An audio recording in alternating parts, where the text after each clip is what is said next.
All right, started recording. All right, so hello, welcome. This is the first data populators meeting of the new year for the Kubernetes SIG storage. We've been out due to the holidays and me being sick, but I'm back on this. The main thing I wanted to, wait, I'm not sharing my screen, am I? Share screen. Host disabled participant shares screen sharing. Xing, I think this is you. Oh, sorry, I need to make you a co-host. Yeah, now you should be able to share. Try it. Okey-doke.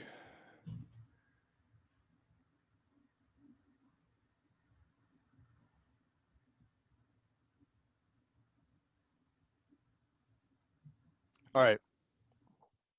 So can you see the agenda? You'll on mute, but I'll assume you can. Yeah. Okay, so the phase that I'm at is I've refactored all the Hello Populator code sort of to as I mentioned before the break, like now it's using all of the mechanisms that I think should be used by actual populators to do the sort of PVC rebinding. So if you look at the latest version of this code, let me post a link to it for those that don't have it. There.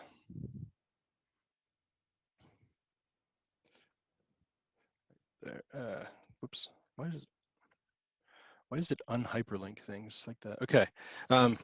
Yeah, there's a link to where I have the code for now. I'm hoping to eventually move this to a Kubernetes CSI repo.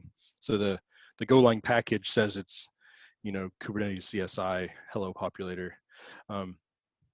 So this repo is now an implementation of like a hello CRD and a controller that does population from that CRD. And what I'm working on now is trying to split it apart into like a reusable part that could be a library that could be consumed and a sample that sits on top of that library. And the biggest challenge I'm facing with this work is that because the reusable part is going to have to be compatible with basically any CRD that a given populator may want to use. We can't use like ordinary code generator informer objects from Kubernetes because the library is going to be based on code that is not specific to any given CRD, and then the individual implementations of the populators will have presumably their own CRDs, and they'll run code generators, so they'll have proper ways of interacting with those objects. So what I've been trying to figure out is how you interact with CRDs or instances of CRs when you don't have the code generator for them. And I found this dynamic informer stuff just this morning as I was sort of looking around on how to solve this particular problem. And I guess I just wanted to sort of ask for advice from anyone else who has done something similar. Have you tried writing like a controller that deals with objects of arbitrary types where you don't have like a code gen for the specific object, and you still want to be able to get informed about instances of these objects and pass them around? Yeah, or have any of you before? Excuse me? I have before. Okay. Is the dynamic informer the right approach to do that? Yeah, I think what you end up using is a combination of unstructured types plus dynamic informers. So what is an unstructured type? Is it just a? It's basically it's a type that says and type meta, and then it takes everything else in the object and puts it into like just like a map basically. Okay. And then you can get the data out of it from there. Okay. Oh, I think we use this for the E2E test for the snapshots, the entry one. If you go check that. Really?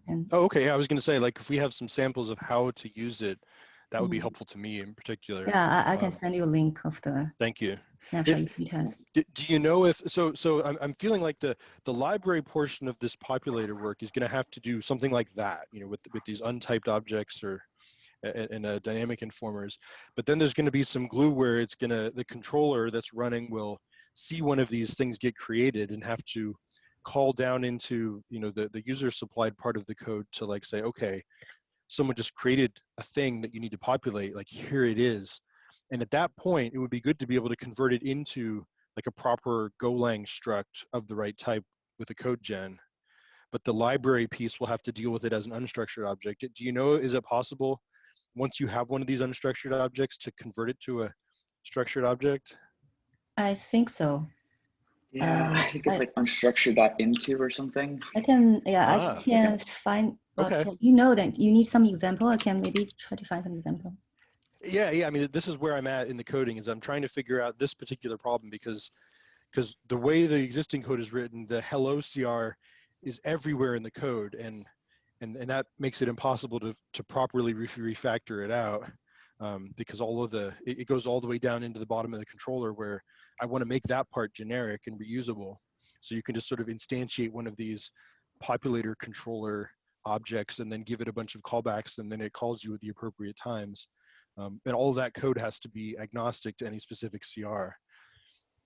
So yeah, if you got samples of that kind of code that works with unstructured objects and converts them to structured objects, then that'll get me going as far as this refactoring, and then I'll push some more commits, or maybe one big commit that creates a reusable portion of the library, and then a sample. And then after I have that, I want to walk through it with you guys and see if it looks sane or not. But I'm just not at the point now where we can go over the code, because it's not split apart yet. Valara actually has a lot of code like that. Who does? Send you some links. Yeah. Who does? Valara has a lot of code like that, Okay. converting between unstructured to some. And that's all. That's open source code I can look at. Yeah, I may find some links. Then awesome. I'll give that to you. Okay. All right. Well, that was the main update for today. Is that's where I'm at. If hopefully by next week, if I can get some links and see how to do this, the refactoring will be done, and we'll be able to do a code walkthrough of like, here's a sample of a populator that just works. And my goal is, of course, to make that part of the code as tiny and small as possible, so that all the reusable bits are packaged up and reusable. And then the part that you have to write to do an actual populator. So for those that don't remember, the way the Hello World populator works is there's a CR called hello that has one field in it, which is like string.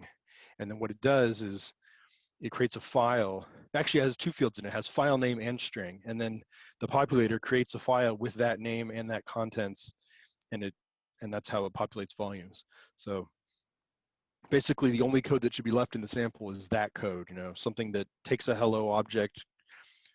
When it starts up, it creates a file and writes a string into it, and then closes the file and says it's populated now. And everything else I want to be reusable and shareable, and then we can work on creating tests and making it hardening it and all the other things we would want for populators to be reusable. Anything else somebody wants to discuss today? Or any questions anyone has, given that it's been like a month? I guess I have one question about the timeline for 121 for SOD. I know that I still owe the community a KEP update, because the KEP never got officially worked through the process in 120, once we realized that it was going to take a little longer. How long do we have before we got to get the KEP in for 121? Let me check. As of last week, they hadn't updated the release timeline, but let me see if it's up now. Okay. Yeah, I don't want to miss any official dates, because I feel like we're moving along as far as the implementation, but I want to make sure we're following the process too, especially because now KEPs have that new production readiness review. I think they changed that slightly recently. I think they're making it more like required. You have to. Yes. Well, it was required last time, and so as I was going through the KEP last process, time it was. I think now it's like gated or something. If you don't have that, it can't even pass there, something like that. Okay. Well, I mean, that's great, because whatever helps me get it in the right shape will help it get merged and then officially approved. So yeah, maybe by next week, Saad, if you know when what Yep. the official schedule is, we Sounds can do good. a review of the code and move forward with Do you think it's still like a 3 months this time, or do you think it's... Yeah, it should. The standard is a 3-month release.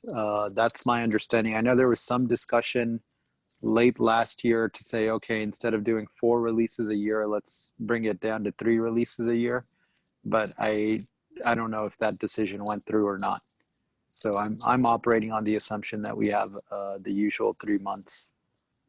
Okay. Yeah, that would be good to go back to the old cadence. It made a lot of sense. Mm-hmm.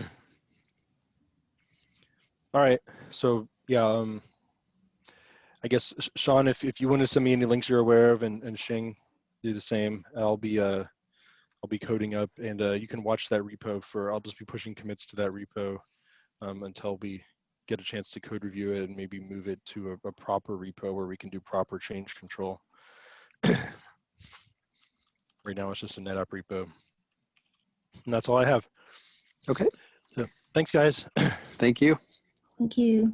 Take Bye-bye. care. Are you on? If you're on Slack, oh, Yeah, I'm then on if you're Slack. What's that? Yeah, if you're on Slack and if you have any questions about how to do this with like dynamic informers and stuff like that, I did actually work on the controller runtime bits to use unstructured types with dynamic informers. So if you have any questions, just let me know. I can. Okay, yeah, that would be help. great. I'm hoping that once I see samples, it'll be obvious, but yeah, if I've Yeah. got questions, I'll let you know. So I just put those 2 things in there. I'll send you the code for controller runtime as well, since it does effectively what you're asking for, like generic types watching using Okay. unstructures and dynamic informers. It makes it a library as well, so it might help see the generic bits of it. Yeah, awesome. Let me send you a link to controller runtime. Okay. All right. Thanks, guys.